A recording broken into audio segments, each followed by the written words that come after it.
नमस्कार, मैं हूँ आपके साथ गौशिया। कहते हैं अति का अंत निश्चित है। आज हम आपको एक ऐसी ही कहानी सुनाने जा रहे हैं जिसे सुनकर शायद आप भी यही कहेंगे। यह कहानी है उत्तर प्रदेश की बाराबंकी जिले की, जहाँ पर पुलिस इंस्पेक्टर एक बुजुर्ग व्यक्ति को अपनी जीप में बैठाकर कोर्ट ले जाने की तैयारी कर रहा था। जीप स्टार्ट होने से पहले ही कुछ 8-10 महिलाएं, जो कि खुद पुलिस थी, उस व्यक्ति को आके जीप से खींचकर पीटने लगी। इंस्पेक्टर को समझ पाता इससे पहले वहां दौड़कर महिलाओं को हटाता है और कहता है, छोड़ दो, इसकी उम्र लगभग 55 साल है, तुम्हारे पीटने से यहाँ मर भी सकता है। पुलिस के साथ कुछ और लोगों की मशक्कत से उस बुजुर्ग व्यक्ति को बचा लिया जाता है और वापस कोर्ट के लिए रवाना होने के लिए जीप में बैठा दिया जाता है। उसी वक्त इंस्पेक्टर को याद आता है कि करीबन 3 महीने पहले एक बुजुर्ग उनसे अकेले में बात करना चाहता था, पर लोगों की भीड़ की वजह से उसे काफी इंतजार करना पड़ा। फिर जैसे ही भीड़ कम होती है, व्यक्ति पुलिस वाले के पास पहुंचता है और कहता है, मुझे आपसे अकेले में कुछ बात करनी है।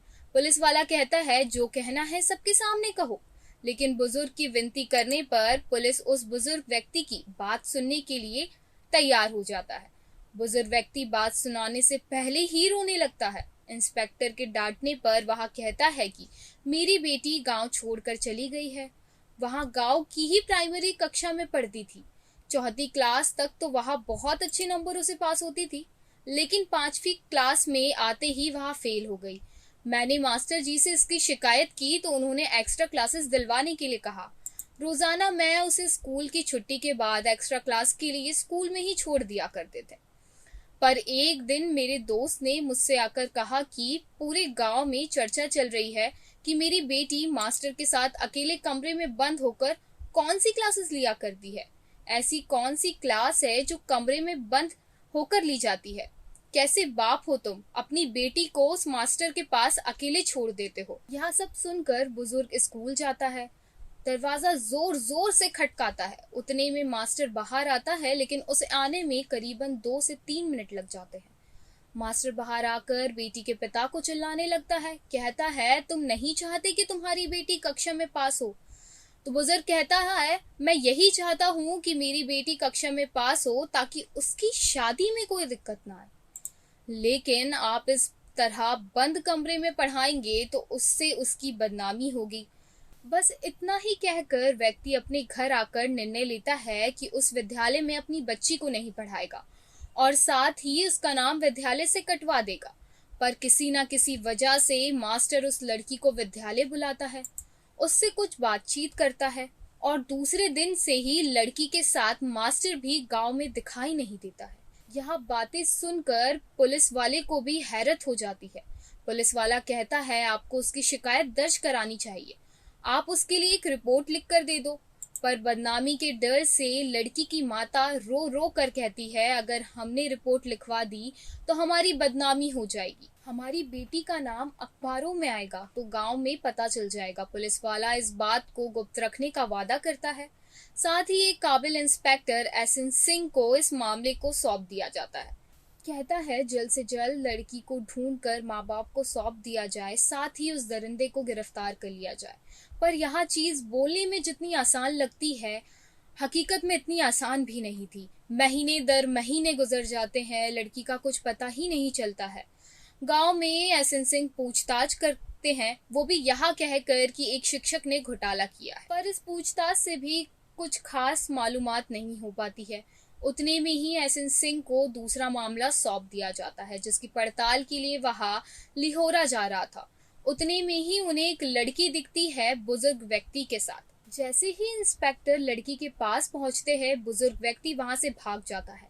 लड़की से पूछते हैं, तुम्हारा नाम क्या है, कहाँ की रहने वाली हो? तो लड़की सब बता देती है। जैसे ही इंस्पेक्टर लड़की के गांव का नाम सुनता है तो उसे सब याद आ जाता है और वो कहता है, तुम उस पिता की बेटी हो?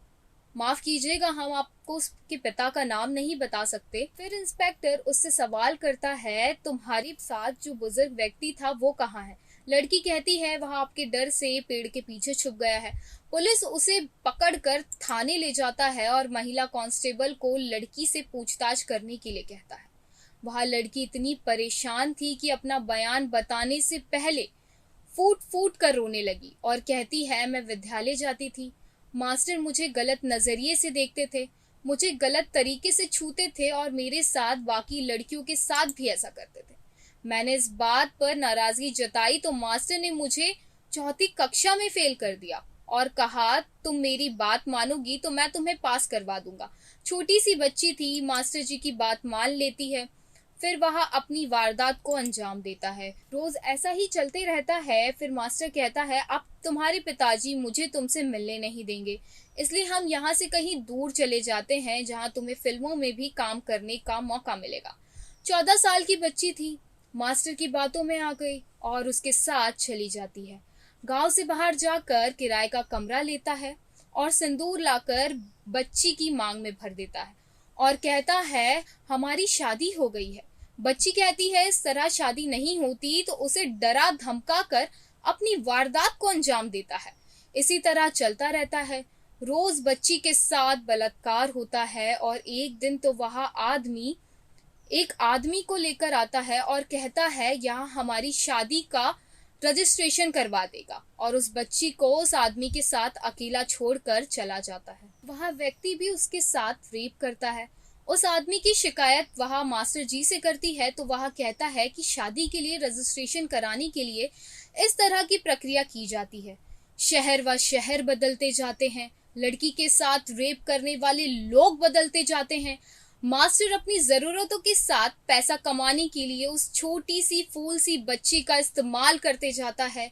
इसी तरह दिन और महीने गुजरते जाते हैं। अब वह दिन आता है जब वह बुजुर्ग इंसान उस लड़की को लेकर सुल्तानपुर जाता है। तब वह लड़की कहती है, मुझे जोर से प्यास लग रही है, और भागकर पुलिस वाले के पास जाती है और कहती है, यह इंसान मेरे साथ बलात्कार करता है और कई लोगों से भी ऐसे काम कराता है। उसकी बात खत्म होती ही नहीं है, उतने में एक बुजुर्ग व्यक्ति आकर कहता है, यहाँ मेरी बेटी है जो कि मानसिक रूप से बीमार है, इसने आपसे कुछ भी कहा हो तो उसके लिए मैं आपसे माफी मांगता हूँ। उस पुलिस वाले ने बुजुर्ग से पूछा, तुम कौन हो और क्या करते हो? व्यक्ति ने कहा, मैं प्राइमरी स्कूल में टीचर हूँ और अपनी लड़की का इलाज कराने यहाँ आया हूँ। और पुलिस वाला कुछ समझ पाता, उतने में यहाँ बोलकर बुजुर्ग व्यक्ति उस लड़की को अपने साथ ले जा लेता है। फिर वहाँ मास्टर उस बच्ची को एक ऐसे गांव में ले जा लेता है जहाँ उस बच्ची की आवाज ना तो कोई सुन सकता था, ना उससे कोई मिल सकता था।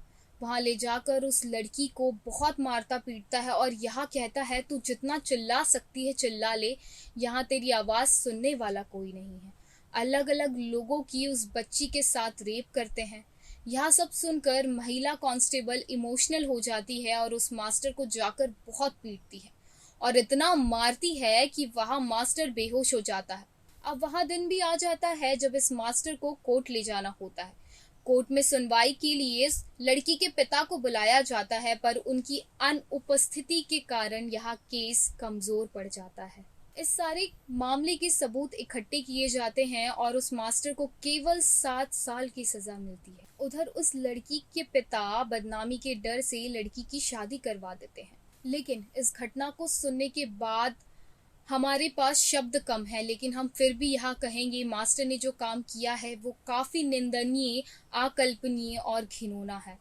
इस घटना को सुनाने का उद्देश्य आपको परेशान करना बिल्कुल नहीं था, बल्कि इसका उद्देश्य लोगों को जागरूक करना है कि वह अपने बच्चों को सिखाए और घटनाओं के बारे में बताए, उनके स्कूल में आते जाते रहे, उनके शिक्षकों से मिलते रहे, यदि कोचिंग लगा रहे हैं तो कोचिंग मास्टर से मिलते रहे, अपने बच्चों को गुड टच और बैड टच की सीख दे और उन्हें बोलने का हक दे, उनके साथ दोस्तों की तरह बर्ताव करे। जो भी घटना उनके साथ घट रही है उसके बारे में सुने, उनसे बात करे, अपने बच्चों के लिए वक्त निकाले ताकि हम ऐसे घिनौने अपराध को होने से रोक सके और हमारे बच्चों को इस घटना जैसी कोई भी घटना से बचा सके। धन्यवाद। हमारे कार्यक्रम में फिलहाल इतना ही।